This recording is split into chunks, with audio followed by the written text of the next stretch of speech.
নমস্কার বন্ধুরা, কিভাবে দুধ লাউ রান্না করতে হয় দেখুন আপনারা। আমি এখানে দুধ নিয়েছি আধা কেজি, আর এখানে লাউটা কেটে সিদ্ধ করে জল ঝারিয়ে নিতে হবে। এরকম কুচি করে কেটে নিতে হবে। এই যে লাউ দেখুন, নাহলে আপনারা বিশ্বাস করবেন না, তাই আমি লাউটা দেখিয়ে দিলাম।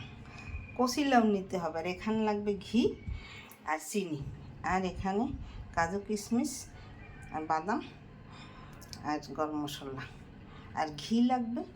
ঘি এখানে আমি ফ্রাই প্যান দিয়ে চুলা ধরিয়ে দিয়েছি। এখন ঘি দিয়ে লাউটা ভাজা দেব। চুলা ধরিয়ে কড়াইতে ঘি দিয়ে দিছি। এখন কাজু কিশমিশ বাদাম আর গরম মশলা দিয়ে সামান্য একটু ভেজে নিতে হবে। বেশি ভাজতে হবে না, অল্প একটু ভাজা দিলেই চলবে। ঘি না দিলে দুধ লাউর স্বাদ ভালো হয় না।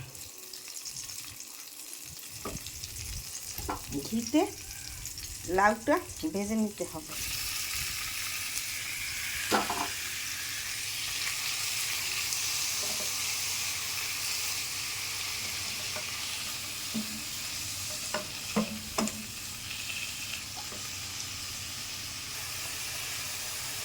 ঘিতে ভাজা তৈরি হয়ে গেছে দেখুন।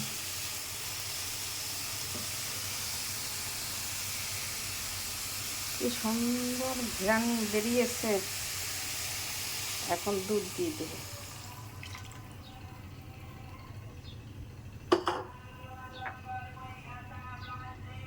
চিনি দিয়ে দিলাম পরিমাণ মতো,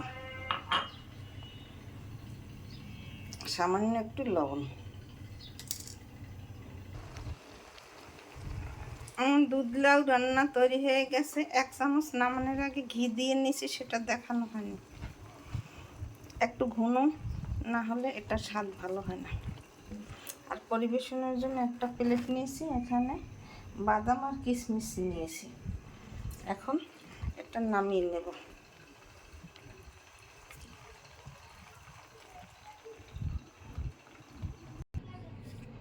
এই যে দেখুন, নামিয়ে নিয়েছি। দেখতে কত সুন্দর হয়েছে। এখন আমি ডেকোরেশন করে গেলে এই যে কাজু কিশমিশ দিয়ে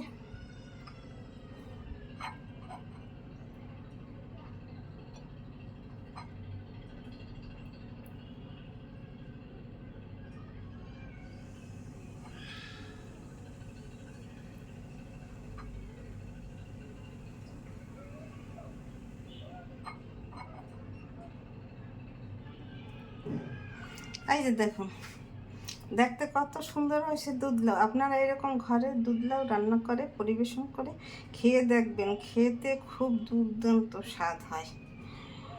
আমার এটা বানানো হয় না আর খাওয়াও হয় না। দেখুন খুব সুন্দর। দুধ লাউ রান্না করে ঘি লাগবে। ঘি ছাড়া রান্না করলে কিন্তু স্বাদ হবে না। ঘি দিয়েই রান্না করতে হবে। আমার চ্যানেলটিকে লাইক কমেন্ট শেয়ার করে পাশে থাকুন। আমার ভিডিও ভালো লাগলে লাইক কমেন্ট শেয়ার দিয়ে পাশে থাকবেন। দেখুন দুধ লাউ বানানো তৈরি হয়ে গেছে। আপনারা এরকম বানিয়ে খেয়ে দেখবেন, খেতে খুব সুস্বাদু লাগবে।